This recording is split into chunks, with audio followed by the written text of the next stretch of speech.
This is Here's How, Ireland's political, social and current affairs podcast, presented by William Campbell. Thank you for downloading episode 95 of Here's How for the 30th of October 2019. In this podcast, we talk to the founder of a news website who claims that he wants to give voice to views that are not represented in the mainstream media. But what does he want to use that voice to say?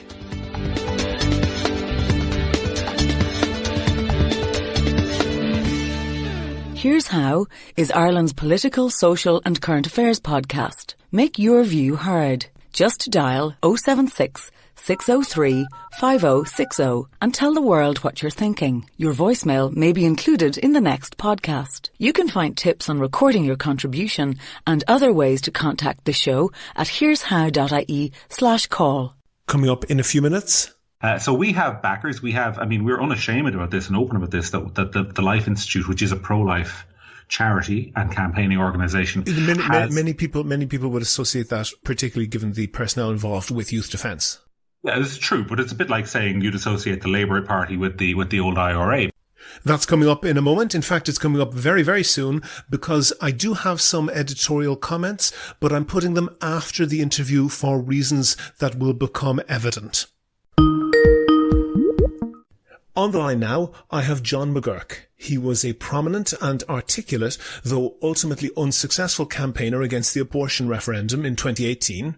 He's a regular columnist with the Irish Catholic newspaper, and just this year he launched Gript, an Irish news and comment website. John, what is Gript for?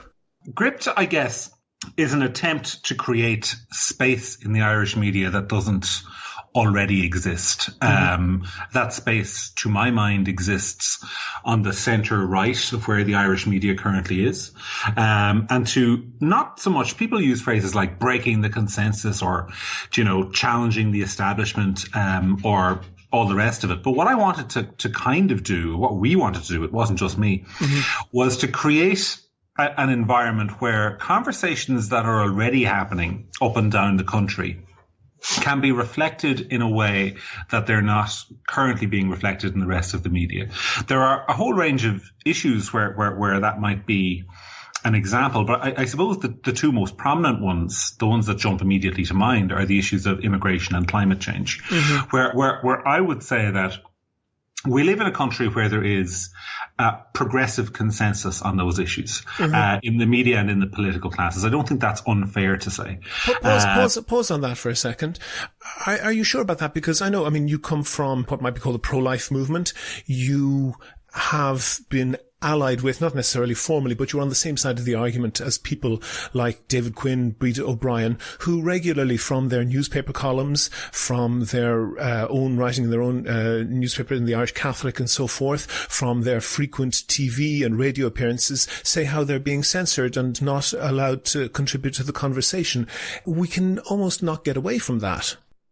Well, I think there's two things to say here. The first thing you have to do is recognize that there is a fundamental difference between news and opinion. And there is no doubt that David and Breda and the people that you've mentioned, to which you could also add over the years, people like Kevin Myers, for example, etc., have been very prominent commentators. There's no shortage of centre-right commentary.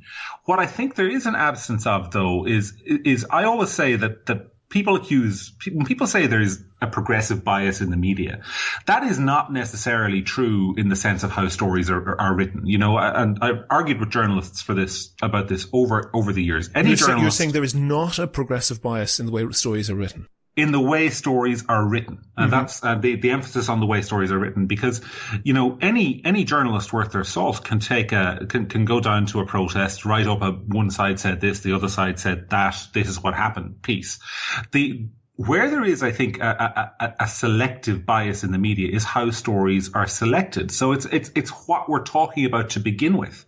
So, for example, I actually totally agree with you on that. I'm going to pause on that because I'm going to go to a couple of other things, but I want to get some details out of the way. We'll definitely come back to that, but I actually completely agree with you that selection is very important, and we'll have a look at that in a moment. But just very briefly first, what's the budget? Who's funding Gript? The budget is tiny. I mean, the startup costs for the website, you will know and appreciate that you don't have advertising. There's no paywall. There's no apparent means of support. The objective is to get to a point where advertising becomes viable. That is the objective. You can't run advertising on day one, because who's going to pay to advertise to 10 people who log on the first day? So the objective is to ultimately build an audience to get to advertising. In the interim, we are reliant on two things: people writing for peanuts or nothing at all, and on the one hand, and also on the second hand, people being willing to click the donate button on our site and run it at a loss, essentially, for the first while. Similar to what, I mean, if you look at the journal.ie, which has been hugely successful, and I guess to some extent is the inspiration for the business model we ultimately want to pursue. I remember talking to people in the journal before it was launched, and I remember watching it be launched, and it ran on thin air for a while. So we have backers. We're unashamed about this and open about this, that the Life Institute, which is a pro-life charity and campaigning organization. Many people would associate that, particularly given the personnel involved, with youth defence. It's not youth defence. It is true. But many of the individuals, there's a large crossover in the membership. Yeah, it's true, but it's a bit like saying you'd associate the Labour Party with the old IRA, because some of its members used to be members of the Workers' Party, which evolved from the old IRA. But that is true. It does come from that background. There is an evolution. People's views don't stay the same. People's tactics don't stay the same. They evolve. But anyway, the question you asked me was about funding, and that is where the predominant seed capital for developing the website, developing the platform and everything came from. And then obviously we are actively, as you can see, if you look at any story on the website, much like The Guardian does, asking for donations. There are a few individuals around the country. There's one individual down in Cork, who contributes a couple of £100 a month, in a direct debit. There are others who contribute smaller amounts. We are not running even at break even at this point in time, which is why, as I say, hardly anyone working for the platform is in receipt of any. Welcome to the internet. Exactly. Roughly how many articles a day do you publish? The target is 2 or 3. I mean, obviously, if you look at, and I use the example of the journal, they're at 20 or 30, but then they have 40 or 50 full-time staff and a huge operation. We don't. So the target is 2 or 3 plus one piece of video content. Okay. And then I just want to move on to, in terms of philosophy, are you essentially saying that you'll throw up anything that will support your cause, or do you have a high-minded objective in terms of truth and reliability? Are you looking to get people to say, that must be true, I read it on Gript? I don't think anyone should ever say that must be true, I read it anywhere. Nevertheless, different news outlets have different levels of trust and care to a different degree about their level of trust. No, I absolutely get the point. And what we're trying to do, ultimately, we want the highest possible level of trust. And what we want to do, my aim, ultimately, is to get to a point where people who disagree with us would be able to say, we think they are wrong, but they are honestly wrong. That's an answer to that question. Let me have a look, because when we were discussing this, I was interested in that one story in particular that I sent to you, and I think it was written by you yourself, and it was about, as you see it, a conflict between the government's immigration policy and climate change. Can you just, in one sentence, give the conflict as you see it? Give that conflict. Well, it's very simple in that, and I mean, I'm not taking it, before I answer the question, if you'll permit me, I'm not taking a side on which should be prioritized, but it's a simple fact to say that every additional human being emits carbon. That is a simple fact to say. It's also a simple fact to say that the Irish government's climate policy is based on reducing the overall level of carbon emissions in Ireland. Mm-hmm. And therefore, if you, as the government plans to do, according to their own words, increase the population of the country by 1 million people by 2040, it becomes infinitely harder to meet your carbon emission targets for that year. Okay, hold on for a second. That is nonsense on stilts. It doesn't matter where the people... So first of all, I don't think it is the government's target to increase the population. It is the target to cater for an increased population. But that's a different story. But it doesn't... Even if it were true... and it's a talking point on the far right, that the government intends to swamp Ireland with 1 million immigrants from somewhere, not stated, but it's always dark hints of where they might be coming from. It matters not at all where those people are, because climate change is an international phenomena, and it makes no difference at all where the carbon is emitted.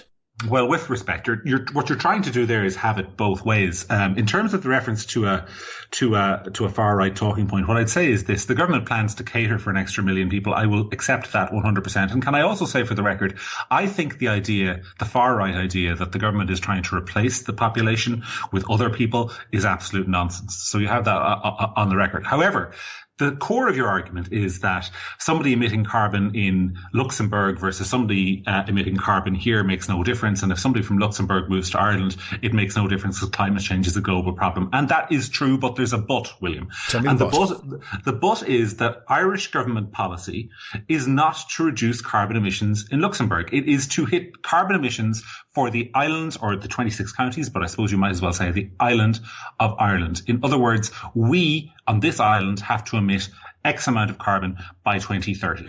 But that would be an entirely meaningless thing to do if the way that you achieved that was by curbing population growth or having the people living somewhere else. That would be completely meaningless.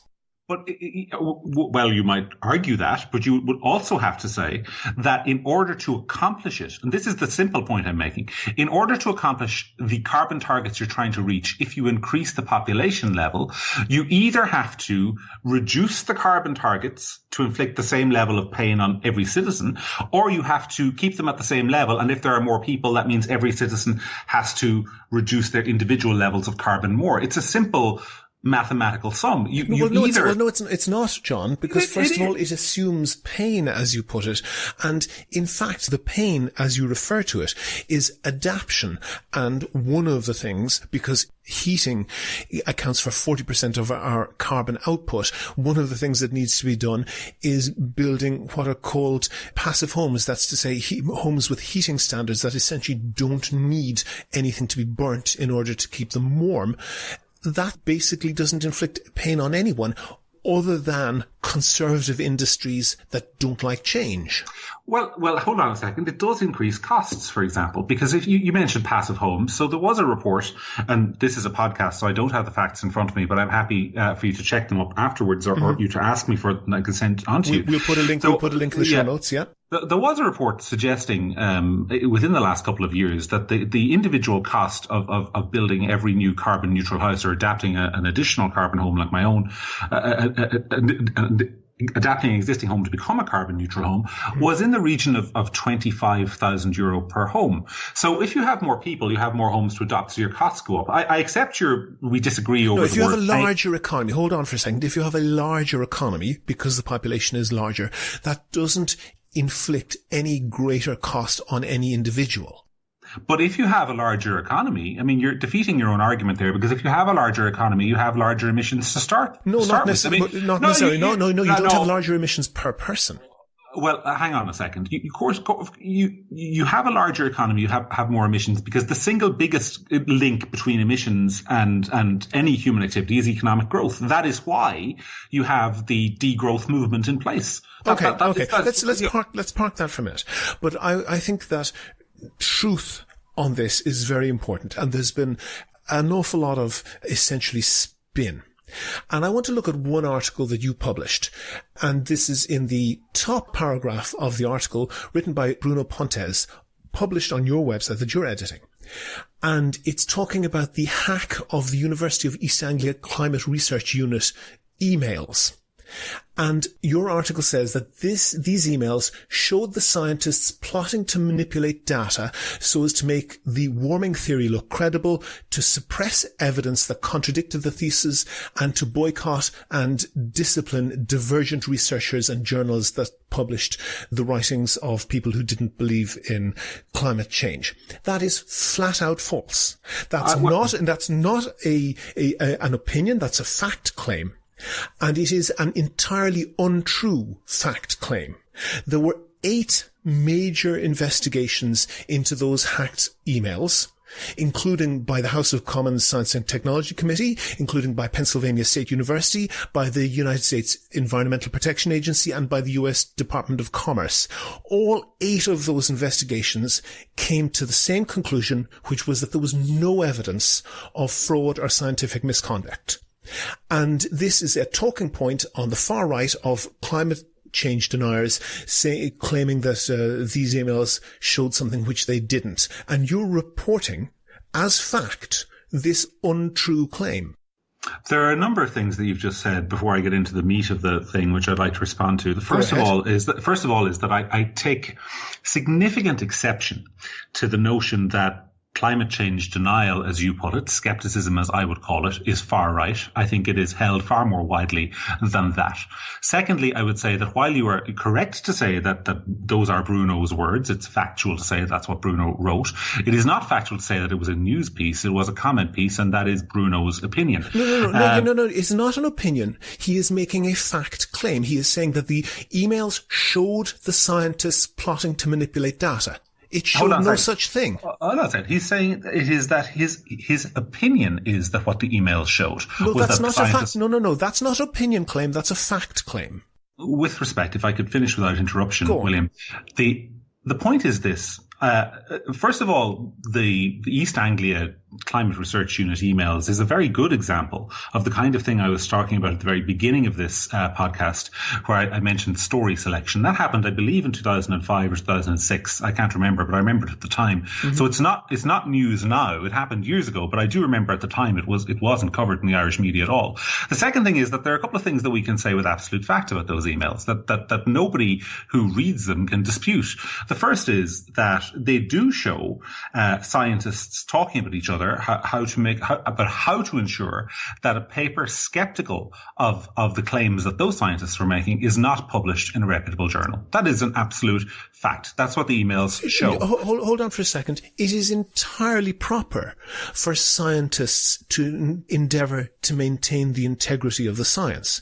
The US Department of Commerce, no friend of the environmental movement, investigated that very thoroughly and came up with a very clear conclusion that there was no scientific misconduct and no fraud. Well, hang on a second. I mean, because the goalposts always move just a little bit on these, so we have to be a little bit forensic. It would be entirely improper if those scientists were reviewing the material and decided on the basis of ideological objections not to include it, even though it passed scientific rigor. No disagreement with you there.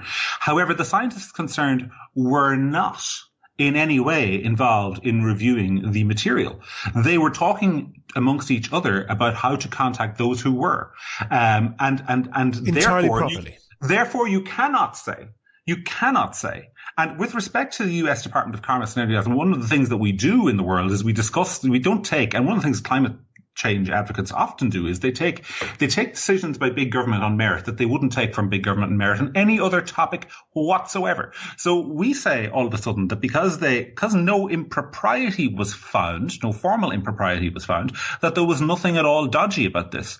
Of course there was dodgy behavior about this, which is why people don't want to talk about it and haven't wanted to talk about it for 10 years. So because eight separate major investigations said there was no evidence of fraud, no evidence of misconduct. You know, it's surely at some point you have enough evidence to say that's it.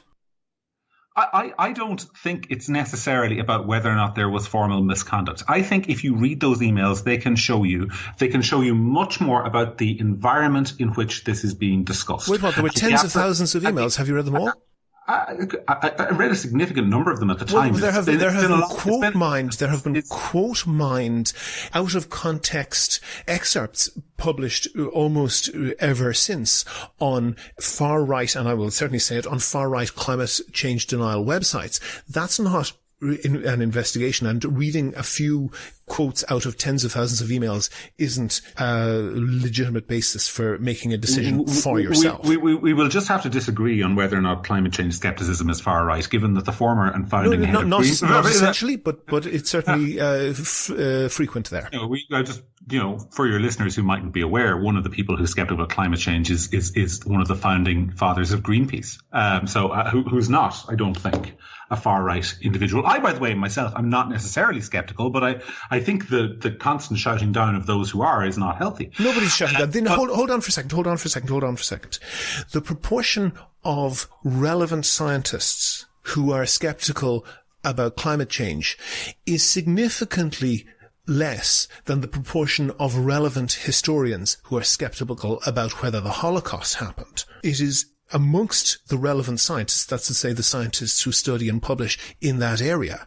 To say it is a fringe belief is the very least you can say about it. But I want to move on from that. Can I address one just point in relation to that? Because you're absolutely correct. The figures are something like 97% of all those in relevant disciplines. Now, the relevant disciplines are often held to include disciplines that one mightn't immediately think are relevant when you look at what they include. And secondly, science is an exact measurement. It's either correct or it's incorrect. And simply because 97% of people think something, that is not by itself proof that they are correct. And also within that 97%, you should be honest and admit that there's a wide divergence of views on whether or not climate change is merely man-made, as many people believe, or whether, on the other extreme, climate change is man-made and it is going to wipe us out within 10 years, as the more extreme people on your side of this particular argument. John, neither you nor I are scientists who are qualified to comment on this, so I'm going to leave it to the people who actually do. But I want to move on from that,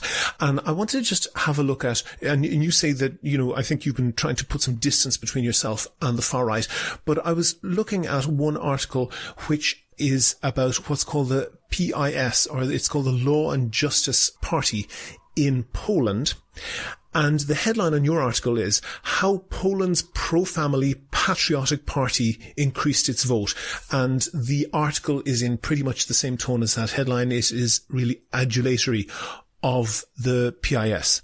This is a party that has closed down many opposition media outlets. It has had dozens and dozens of journalists in the state TV and radio fired for not sufficiently supporting the party. And when an extradition case of a suspect where Poland was looking to get him extradited back from Ireland to Poland came before the High Court, Justice Aileen Donnelly said this about what PiS was doing to the Polish judiciary. She said, what appears to be the deliberate, calculated and provocative legislative dismantling by Poland of the independence of the judiciary, a key component of the rule of law, was the reason to refuse extradition. That's to say, one EU country, Ireland, is refusing to extradite a suspect to another EU country, Poland, because the country has been firing judges who don't agree with the government sufficiently. That is not a party to be celebrating, but it's pretty much the only foreign political party that your website does celebrate. If I can put this, let's just talk calmly about it. There are a couple of things to say here. The first is that the article explains how they increased their vote, which I think is a relevant story. Adulatory article. It's relevant to explain why people in Poland vote for these people. That's absolutely essential. What is their appeal? In terms of the issues that you mentioned, I would note first of all that Poland is a fellow member of the European Union, our family of nations, which is committed to upholding human rights. And were Poland not and the European Court of Justice affirmed that High Court ruling, saying that such was the undermining by that party of the rule of law in Poland that Ireland was right not to extradite a suspect. That's the European Court of Justice doing its job, and the judiciary should be independent. What I would say is that this is the second time in your piece, and it's perfectly fair for you to challenge me in all this, that you appear to be conflating an opinion expressed by one writer with the editorial views of the website and news reporting. Those things are separate, as they are separate in any other publication. So what I'd say is that the views expressed in that article are certainly not my own. My own view, though, is also not yours, which is that the reasons why political parties gain support in countries and lead them to do things like take on the state-run media and get rid of a bunch of journalists is not hard to imagine when you look at our own country. It is, I would find it very difficult where and for the reassurance of your readers, I never will be, but were I in elected office, I would find it very difficult not to argue for the dismantling of our own state broadcaster, for example. But that's nothing. Hold on for a second. Let's not wander away from that. That's not what PIS are doing. They're not dismantling the state broadcasting at all, the state broadcaster in Poland at all. What they're doing is they're just firing all the journalists who won't support their party.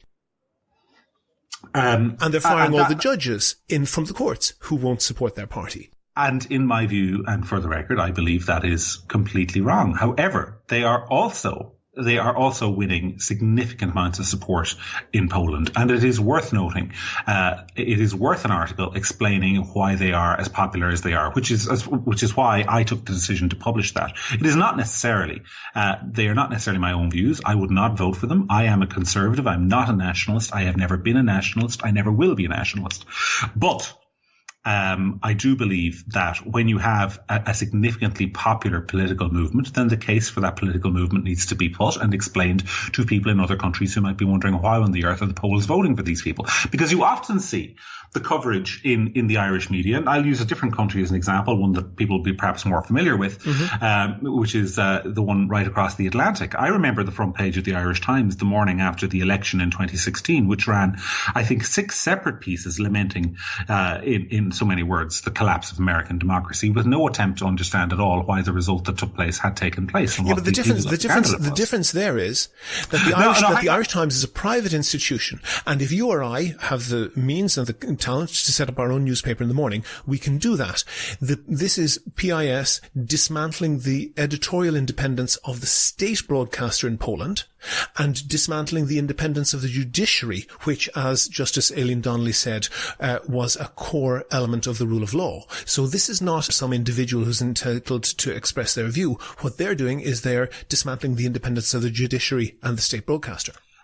That's an entirely separate thing, and it's not analogous to the Irish Times running, biased headlines. Hold on a second. I'm not comparing the Polish government to the Irish Times. I'm trying to explain. No, I wasn't. And if you think go that ahead, I was, go ahead.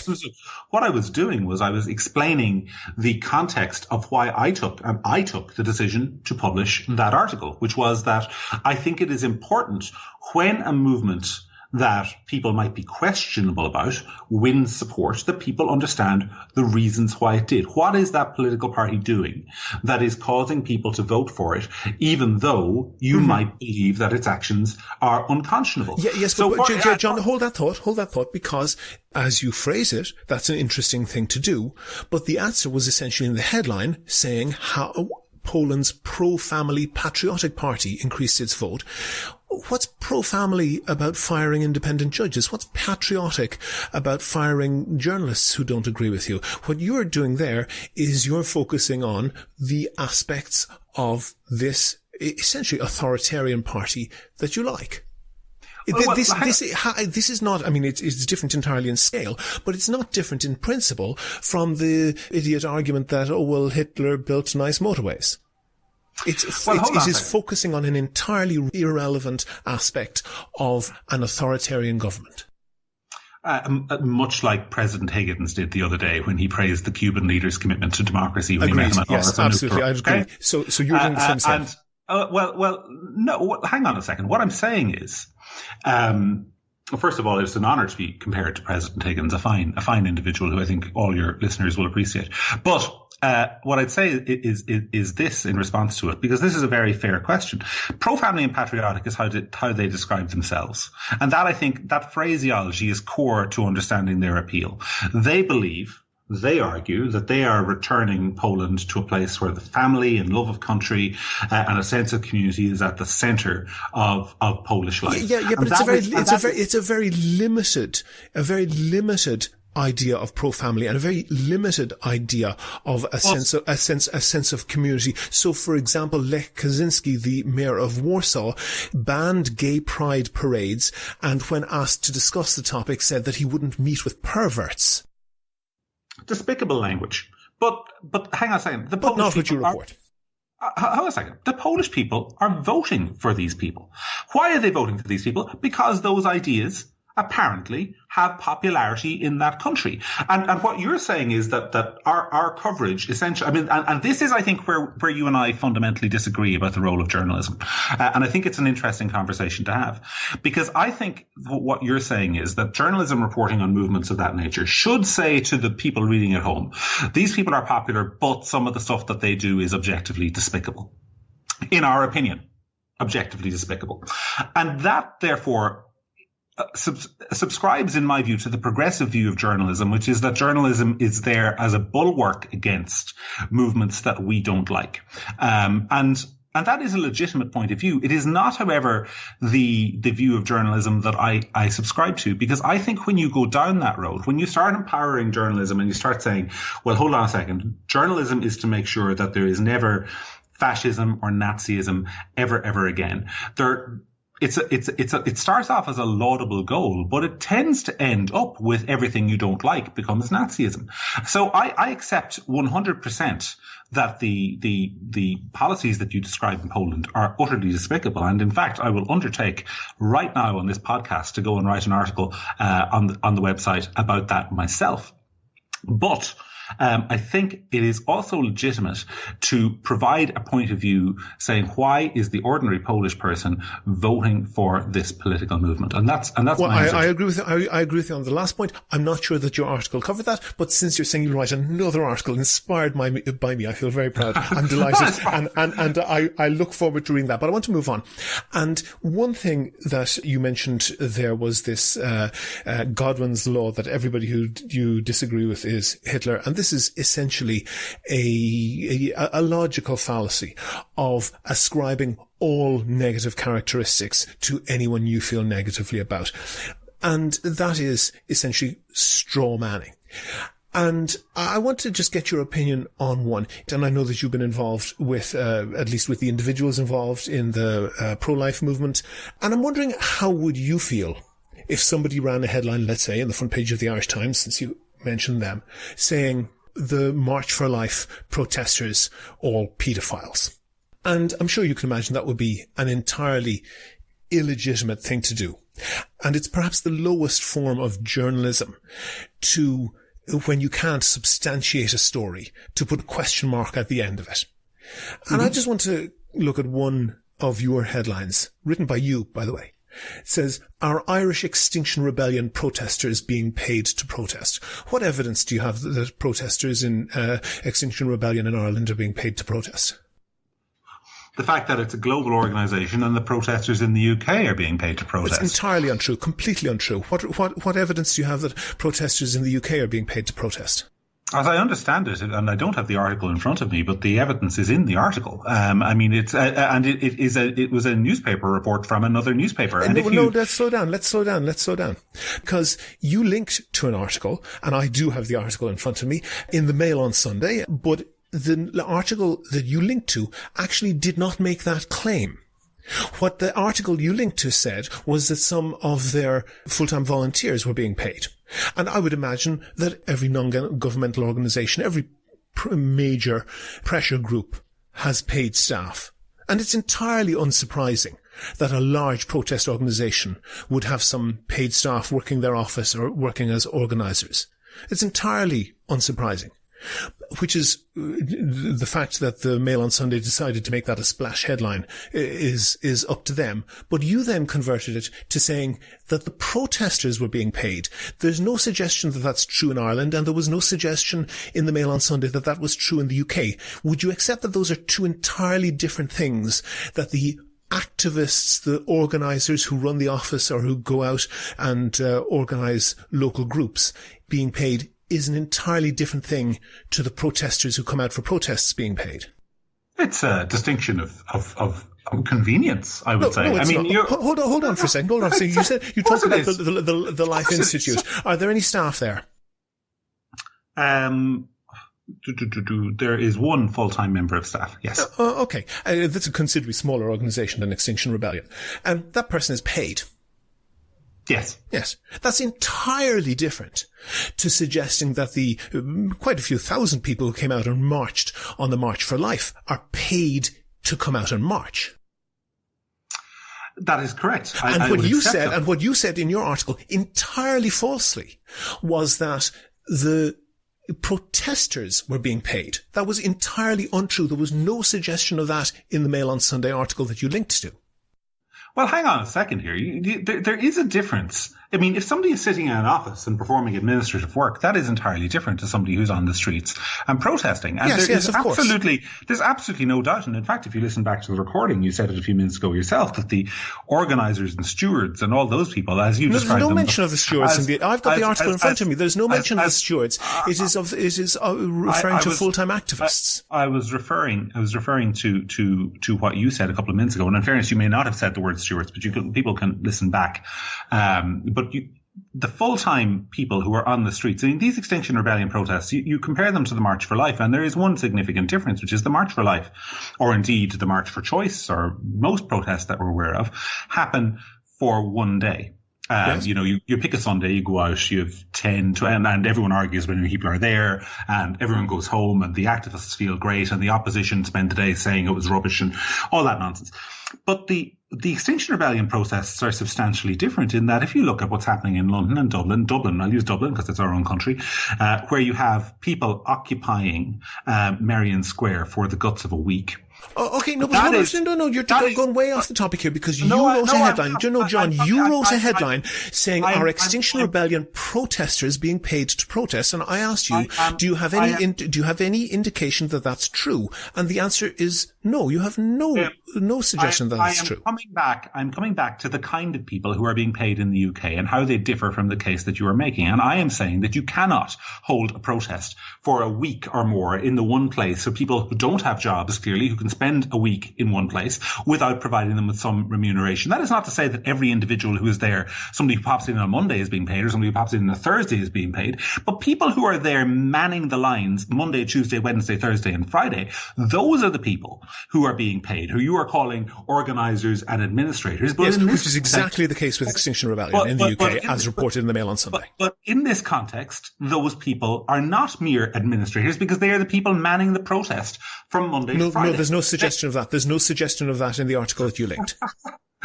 The fact is that Extinction Rebellion is an incredibly well-funded organisation with a huge number of staff. No, it's not. In fact, the Mail on Sunday was very clear on this. It said £200,000 was their total salary bill since their inception. That is, let's say all the pay put together of all of the paid staff members was 200,000. Even if they had only 10 organisers or paid staff, it would be £20,000 sterling each, about €25,000 each. It's a minuscule amount of money. First of all, I disagree with your characterization of whether it's a minuscule amount or not. Secondly, hold on. You think that 10 organisers being paid £20,000 sterling each for a year is a huge amount of money? What I'm saying is that, first of all, there's no evidence that that's an entirely hypothetical figure. No, it's not. No, that's the figure that was in the Mail on Sunday. Well, hold on a second. No. Which you linked. 10 people being paid full-time for a year is an entirely hypothetical amount of money. One of the examples... No, but the 200,000 is the figure mentioned in the Mail on Sunday. Exactly. So let's be clear about what we're talking about, which is the 200,000 figure and what you can do with 200,000. And one of the figures mentioned in that article, for example, was that one activist, who I remember was a member of the aristocracy, as I recall, was paid something in the region of 1,500 or 1,600 for a couple of weeks, which is not a huge amount of money, but you can easily afford. But John, what you are pandering to is the claim, again popular on the far right, that all of the people who show up for a protest are not genuine protesters. You're pandering to the notion that, in fact, they're just hired people who have no interest in the protest and are only there to collect a paycheck. That's nonsense, isn't it? I think it is fair to ask if money is being paid. No, it's not fair to ask UK. unless you have some, John, it's about as fair to ask as it would be me fair to ask, is everybody on the March for Life a paedophile? Hang on a second, there's a priest. Lots of priests are paedophiles. All these marchers must be paedophiles. And I won't even say that. I'll just say, are all these marchers paedophiles? ? That's complete, that is trash journalism. I see. I fundamentally disagree. If there's trash journalism, then by all means accuse the Mail of it. But if something is happening in the UK, of it because you misunderstood. You misunderstood a Mail on Sunday article. In fairness, the Mail on Sunday article was written to invite being misunderstood because they said activists, which is a term that could potentially also cover the protesters. But it was very clear, if you read the article rather than the headline, which I suspect you only read the headline, that it is very clear that there's no suggestion that the UK protesters were being paid, and the notion that you can then run a headline saying, are Irish Extinction Rebellion protesters being paid to protest? You haven't a shred of evidence that they are. That's true, isn't it? William, you just said... Question, yes or no. Do you have any evidence at all that the protesters in Ireland are being paid? Yes. What is it? The evidence I have is that they are being paid in the UK. No, they're not. There's no evidence that they're being paid in the UK. Hang on a second. You said a minute ago, and I'm quoting your own words back to you 100%. You said there's, in fairness, you may only have read the headline. Yes. Now, if you have the article from Gript in front of you, you'll see that the article from the Mail is quoted extensively. So, I mean, you should first of all retract that nonsense because it's patently obvious that I read the piece. Without reading it, but nevertheless, you're referring to the protests. To the protesters. There is no suggestion in the Mail on Sunday. I'm not going to go round in circles on this, but there is no suggestion in the Mail on Sunday that protesters are being paid. And you are throwing out a question as a straw man. It is what is called jacking off, JAQ, saying, oh, I'm only asking questions. If you're asking a question that contains an accusation of which you have no evidence, I think that's trash journalism. But I'm going to move on. With respect, I want to make one final point in relation to this because it's important.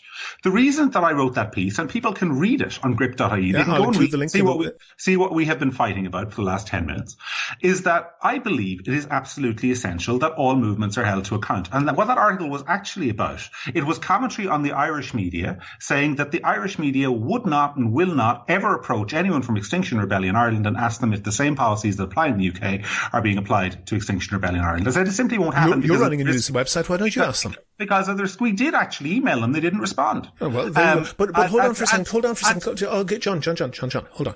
You say here, if protesters are being paid, that would put a rather different spin on things.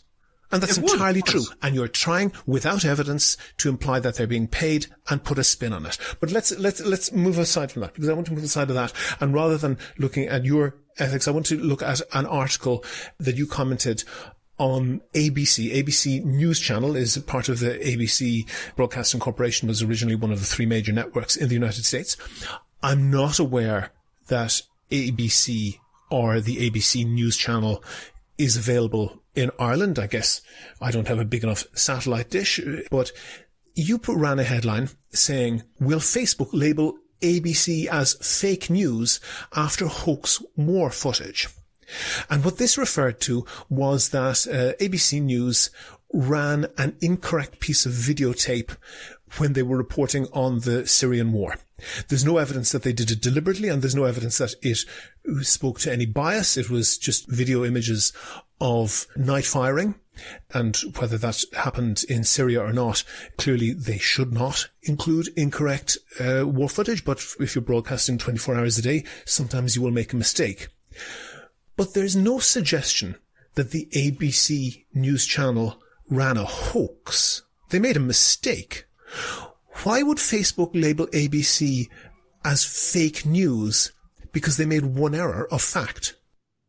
You see, I think we're coming at this one from slightly different places in that you're saying, and I think entirely fairly, because we had a pretty big row over the last topic. So let's try and discuss this one more reasonably and see where we're both coming from on it. I think your position here, and you can tell me if I'm summarizing it unfairly, is that ABC News made an honest mistake for which they should not be punished. Is that fair? I don't speak to them being punished or not punished at all. What I'm saying is there's no evidence that they made anything other than an honest mistake. And the error that they did make there's nothing in it that tends to push in one direction or another. It's not like they were claiming an event happened when it didn't, or claiming an event was bigger or larger than it was. They were reporting on the conflict in Syria, and they included some videotape that included night firing, so basically explosions in the sky, but that did not happen in Syria. There's no suggestion that there isn't a war in Syria and ABC have faked the entire conflict. It's just that they used the wrong piece of video footage. So I'm saying that the punishment that they should suffer is that they lose a bit of reputation because they need to retract. Okay, I hear where you're coming from, and I don't. But to suggest that a single error makes them liable to being labelled as fake news, that's nonsense. You see, I agree with you. That I believe is the standard that should apply. I don't disagree with anything that you have said there, but I think what you're missing is that the story isn't actually about ABC News. The story is about Facebook. The story is about, do Facebook apply their own rules equally to everybody? And the answer is that they clearly do not. In that ABC News will get leeway because, in fairness, you know, it is perfectly understandable how you can make that mistake. It's very easy when you're running a busy newsroom to put in the wrong B-roll or put in B-roll or to B-roll or anything like that. And they will not be punished or held to account by Facebook for a simple error.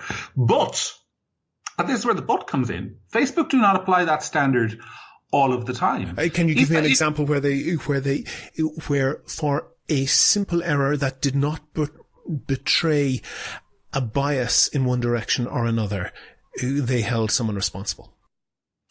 I can't off the top of my head. Well, can I make an example of where they might do that, where somebody puts in straw man questions accusing people of being paid to protest when they're not? Well, you see, this is it. This is a very good example, because while Facebook haven't taken action against us, nor should they, for that piece, because you disagree with it. And by the way, you're entirely within your right. I'm not disagreeing with it. I'm neither agreeing nor disagreeing with it. I'm pointing out that you're wrong in fact. It is your view that we are wrong in fact, and that is a perfectly legitimate view for you to take. But it is a view. It is your view that we are wrong in fact. And my point is that when you start giving people powers to impose their views, you should expect that those views are imposed consistently across the board. Absolutely. ABC News, you've just said that our piece was wrong in fact. Yes. Well, I accept 100% that ABC News did not intend to make a mistake. I accept 100% that their inaccuracy had no particular meaningful effect on public discourse. But it is also true to say that they were wrong in fact. Yes. They presented factually inaccurate information to the public. Yeah, I guess no, but John, there's a second part of it, because that error, error did not speak to any bias or any apologia in any particular direction. When we look at your website, and you just put in climate in the search, you see that what you get in the search results is basically a carnival of straw man and other logical fallacies. So we see there 5 reasons why no one actually takes climate emergency seriously. Jordan Peterson to women, ignore climate alarmism and enter motherhood joyfully. Another article, listen up chumps, RTE is planning to lecture you on climate change this autumn. And another one, climate change is the world's most expensive religion. So clearly the false headline that you put in there is part of a broader movement on the website to question the science on that.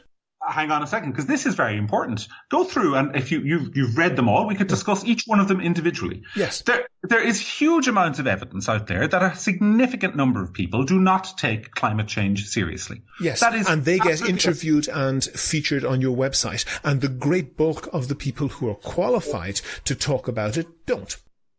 Hang on a second. There's lots of people who are qualified to talk about climate change. Okay, hold on for a second, Jim. One of the people who talks online most about climate change is a fake lord, a guy who goes around pretending that he's a member of the House of Lords when he's actually not, a guy called Lord Monckton. You interview him, give him a very soft interview on your video piece, and the headline is, climate change is the world's most expensive religion. That is. I think we will have to, first of all, have a little refresher course for you on the British Constitution, because Lord Monckton, while not a member of the House of Lords since the abolition of hereditary peerages by Tony Blair in 1999, does remain a peer of the realm. Lord Monckton, as he styles himself, is not and never was a member of the House of Lords, and there is a page on the House of Lords website which is a reproduction of a letter to him personally asking him to desist from calling himself a member or a former member of the House of Lords. He has a hereditary peerage, which is he is entitled to the term Lord. That is a prefix. It is like referring to the Duke of Sussex as the Duke of Sussex. He also is not a member of the House of Lords. But Lord Monckton claims to be a member of the House of Lords and is not. I'm not. Look, if that's true, that's true. I don't see the point in us having an argument about it. However, the main argument that we're having is about our coverage and the difference between what we're doing and what ABC News is doing. And what I would say is that we are presenting views and facts from an alternative point of view, or a less well covered but very well, very widely held view of climate change to the one that you clearly have, William. I don't have any view. I'm not qualified to have a view. Leave the listeners to judge that for themselves. With respect, I clearly have a view. I'm not qualified. I'm not qualified to fly a plane. But if you're sitting beside me after your third beer, telling me that the pilot doesn't know how to fly, I'll go up to the cockpit and take over. I know who I'm going to wrestle to the ground. Do you know? That's legitimate. I think amongst my very few qualifications, I mightn't be the worst person to bet on in that situation, but we'll say no more. The point that I'm trying to make, if we can come back to the core of the conversation, because I think it's important that we do, is that if you go through those headlines which we ran there, I don't think any of them merits any kind of interference from, action by, sanction of from Facebook. They are at best, even if I accept the most malignant, malevolent, negative view of what we're doing, and I don't, but even if I did, they represent a strand of political opinion in our society. They represent views that are held by many people. They are arguments that I think deserve to be debated as we are debating them now. And I don't think there's any scope whatsoever for somebody in Facebook or any other social media platform to say, no, we shall not cover them. And one of the decisions I deplore, for example, and one of the things I believe I wrote the article saying, listen up, chumps, RTE is planning to lecture you on climate change, is that I think what RTE is doing on that topic is utterly deplorable, in that they have said openly, number one, we will only cover this from the point of view that it is real and it's an absolute emergency. We must take action immediately. Number two, we are actually going to spend our money as a broadcaster on hosting. Pause there. Yeah, I hear what you're saying, but pause on that. Would you therefore say that RTE should give equal weight to people who accept the science and people who don't? I don't think it's about accepting the science or not accepting the science. No, there's a broad consensus of scientific opinion on one side, and on the other, there isn't. Are you suggesting RTE should give them equal weight? You're going to have to let me answer this question in my own way. Here's it. I'll do you a deal, John. Answer it your own way, but start with a yes or a no. The question was, should they give an equal amount of time or shouldn't they? Should they give them an equal, the scientific consensus and the people who don't believe in that scientific consensus equal weight? No. And this is important. No, they shouldn't. And the word equal is very important here, by the way. Okay. They should give them due weight, I would argue. I would say that climate change is not, however you might be trying to characterize it in this conversation, and you're trying valiantly, it is not simply a scientific discussion. It is absolutely not. The science informs the discussion 100%, but above all else, more than anything else, because ultimately, if 97% of the scientists, including the 10% who say it's an absolutely immediately world-threatening emergency, are accurate, then it is how we respond to that is a political question. And what I am saying simply is that the political opinions in how how we respond to the scientists should be given equal weight, not the scientific opinions necessarily. I don't think it is particularly good viewing, if nothing else, to have two fellas on arguing about a hockey stick graph. I don't think that informs the public in any way, shape or form. But we should have genuine policy debates about the way forward. For example... Sure, yeah, I actually totally agree. Well, I totally agree with you on that. I think that the science doesn't tell us what the policy is. The policy is a soft, human, values-based decision. The science is not. The problem is one side of that sees that, given the science, it's very hard to push their political opinion, and rather than pushing their political opinion in a difficult situation, they try to say, no, the science is wrong. But I disagree with you about what's difficult here, because I actually think you have that one a little bit backwards. The problem is actually that the advocates. Oh yeah, it goes both ways. I agree with that. And there are people on the left who say, and Naomi Wolf is probably one of the most prominent, who say that dealing with the climate crisis should be intimately linked with establishing socialist government in every country in the world. You're correct that happens, and I think that is equally fallacious. But I want to read to you an extract from one column by a conservative that was written about 7 years ago. It said, "We are seen as skeptics of climate change when in reality we're skeptics of the policies that liberals want us to adopt and tackle it. What is a healthy skepticism of the idea that government programs can change the climate has been allowed to fester into an idea that, as a group, we hate science." That was quite a perceptive thing to write about 7 years ago, wasn't it? Yes, and when I wrote it, I was saying, you wrote that, and I can imagine you say, and I think I agree, it's quite perceptive. But then 7 years later, you're publishing articles, 5 reasons why no one actually takes climate emergency seriously. Listen up, chumps. RT want to lecture you on climate change. Yeah. Climate change is the world's most expensive religion. So that does seem to come across as we hate science, but I'm going to pause that and I'm going to go, finally, we've gone on very long, and I'm not going to continue on that. I'm not going to continue on that because I want to move on to one other one quoting you at yourself. No, hang on a second, because I think it's very important, and you're telling me all for an hour now what good journalism is, and good journalism is putting something to somebody and letting them respond. So if you'd permit me just 90 seconds to respond to that.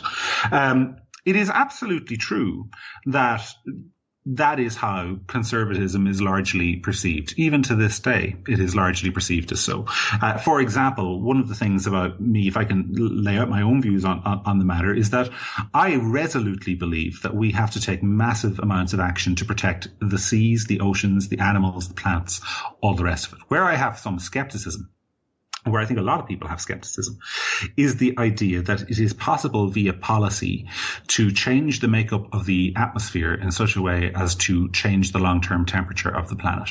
I think that is an entirely untested proposition. It is certainly true to say that the proposition has been tested, that the atmosphere may be having an impact on the temperature. What is an entirely scientifically untested proposition is the idea that it is possible through political policy, all of which, by the way, seems to involve, as Naomi Wolf says, the adaptation of socialist government worldwide, to change the atmosphere in such a way as to reverse that. And so while I, absolutely stand over the quote I gave 7 years ago, how people are seen, and I was talking about how conservatives are seen, does not necessarily mean that they are always wrong. One other thing I will go to is a separate quotation from you from the 31st of March last year on Twitter. You said that you were pouring scorn on somebody saying that the repeal the eighth side would win big in Dublin, and you said, okay, tell you what, if Dublin Central is 75% yes on the day, I will never take a political job again. And I haven't. The figure was not 75%, in the end it was 76%. And I'll clear that up. I haven't, and it is not my intention to do so. And I say that, by the way. Well, I'm not planning to hold you to that. But my point is, my point is that what you were saying, particularly 7 years ago, is considerably more conciliatory. Is there a possibility that you're looking at a gap in the market because you've seen various hard right-wing people who have absolutely no loyalty to reality or facts or scientific study promote YouTube channels and so forth, and that you're trying to get in on the market? I want to talk personally for a moment to answer that question, because I think it's an important question, because there's an element to which the answer to that is yes, and an element to which the answer is no. First of all, I think there is a gap in the market.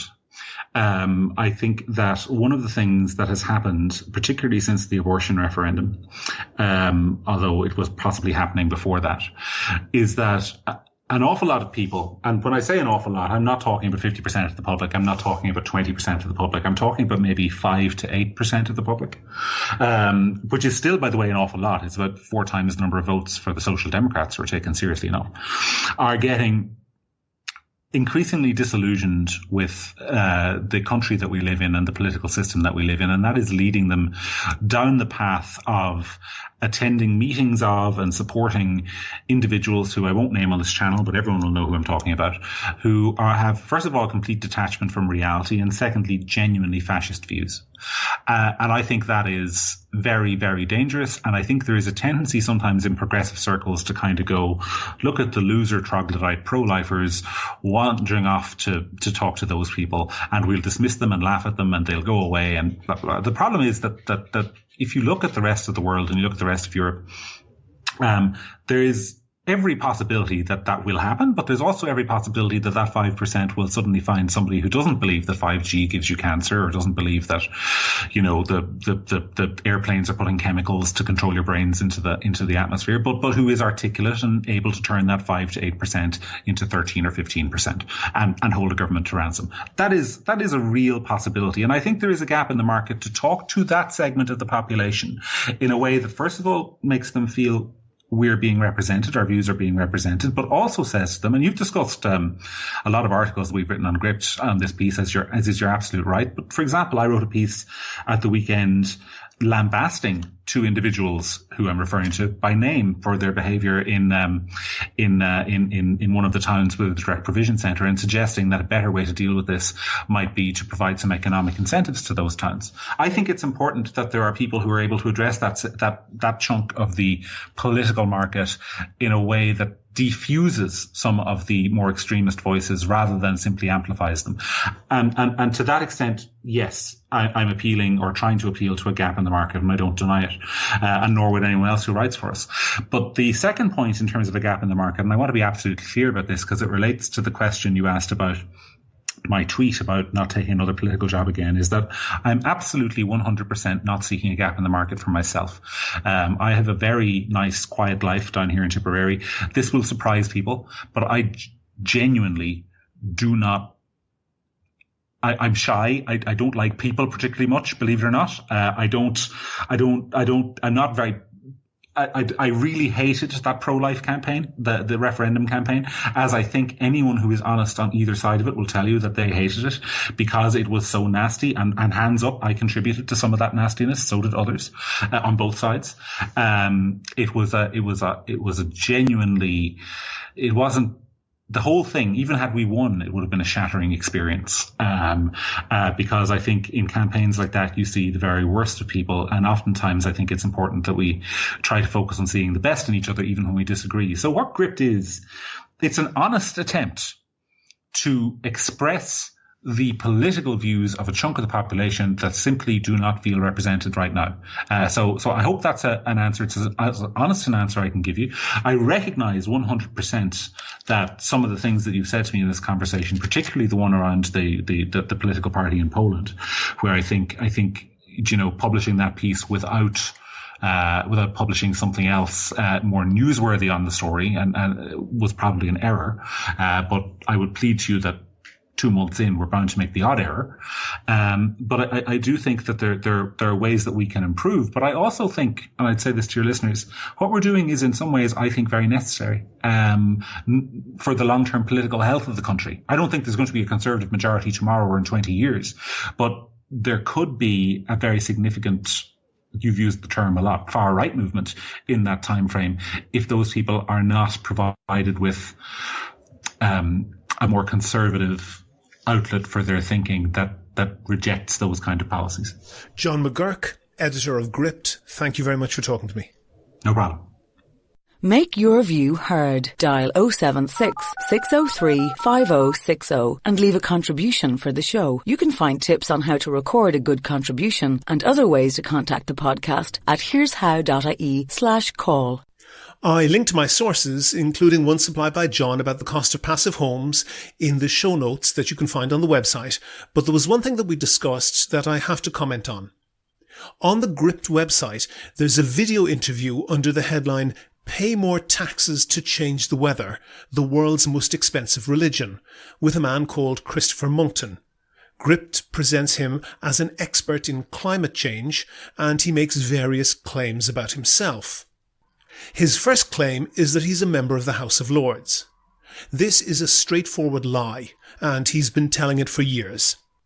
He even wrote to US senators making the claim and got himself invited to talk to a congressional committee in the US, with him saying that he was bringing fraternal greetings from the Mother of Parliaments, although he got short shrift when he appeared before the committee. I noticed you brought fraternal greetings from the Mother of Parliaments to Congress, to our athletic democracy. When did you start serving in the House of Lords? Sir, I have never sat or voted in the House of Lords, as you have probably been informed. Thank you. So basically, I want to understand. Thank you. You've answered my question. Yes. You come here, you call yourself a lord to try to convince the world to ignore something that threatens our grandkids, and you're not even a lord. Now, don't let me finish my question. Monckton is not and never was a member of the House of Lords or any other parliament. The closest he came was when he ran in 2011 for the Scottish Parliament as a UKIP candidate. He got 1% of the vote. His false claims to be a member of the House of Lords annoyed the clerk of the UK Parliament enough to publish a letter to him which said, "My predecessor wrote to you twice in 2010 asking that you cease claiming to be a member of the House of Lords either directly or by implication. It has been drawn to my attention that you continue to make such claims." And the letter ended, "I am publishing this letter on the parliamentary website so that anybody who wishes to check whether you are a member of the House of Lords can view this official confirmation that you are not." This was not the first fantastic claim that Monckton made. He was quoted in 2010 announcing he has discovered a single treatment that cures multiple sclerosis, the flu, the common cold, and AIDS, which is lucky because in the 1990s he advocated for all HIV-positive people to be locked up in concentration camps. He also subscribes to a whole host of other crazy right-wing conspiracy theories, such as Barack Obama's birth certificate. Monckton has also claimed to be a Nobel Prize winner. I've checked the website of the Nobel Academy, which lists all the winners. He's not mentioned. Monckton has also repeatedly claimed variously that he was Margaret Thatcher's climate change advisor, scientific advisor, or her chief scientific advisor. But John Gummer, Thatcher's environment minister, has said that the idea that Monckton had held any such position is, quote, laughable. In fact, Thatcher wrote a doorstopper of a book, The Downing Street Years, detailing her time as Prime Minister. Her science advisor is listed as George Guy's. Monckton is not mentioned. And it's laughable because, if anything, Thatcher would have been far better qualified to advise Monckton on science than the other way round. She had a science degree from Oxford University. Monckton has no scientific qualifications whatsoever. But that didn't stop the Gript website inviting on Monckton to sneer at Greta Thunberg and lecture in his plummy accent, and it didn't stop their presenter fawning over Lord Christopher. If ever you wanted an example of a silly little Irishman obsequiously doffing his cap to a silly little Englishman, this interview is it. The scientists themselves will now be telling them, sorry, we cocked it up.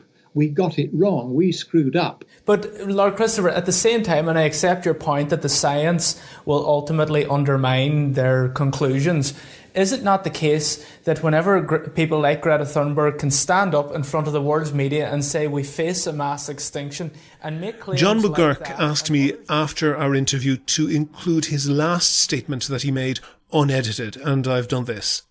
He explained to me that his intention with the website is to provide a rational, conservative news medium, and that this was important so as not to let right-wing crazies out there be the only voices that challenge what he sees as a liberal consensus. That's not necessarily a bad thing to do, but if his ambition is to provide thought leadership as a counterweight to those crazies, he has to, first of all, differentiate himself from the crazies. For as long as he's publishing adulatory articles about anti-Semitic, homophobic parties like PiS in Poland, or giving fawning interviews to crackpot con men, that distinction isn't so clear. As I said, sources are on the website, and while you're there, you can like the show on Facebook, follow the show on Twitter at Here's How Podcast, and follow John McGurk at John_McGurk, and Gript at Gript Media. And get in touch with me if you can suggest a guest or a topic for a future show. Also, thanks to all of the patrons on Patreon. I really appreciate them. That allows me to devote more time to finding interesting guests and doing research. And if you could do the same as them and donate $1 or $2 per podcast or per month, go to patreon.com/here's how. That link is on the website. Also there you can find out how to subscribe to the podcast for free on your computer, on your phone, or by email. All that information is at www.here'show.ie. The Here's How podcast is produced and presented by me, William Campbell. Thank you for listening.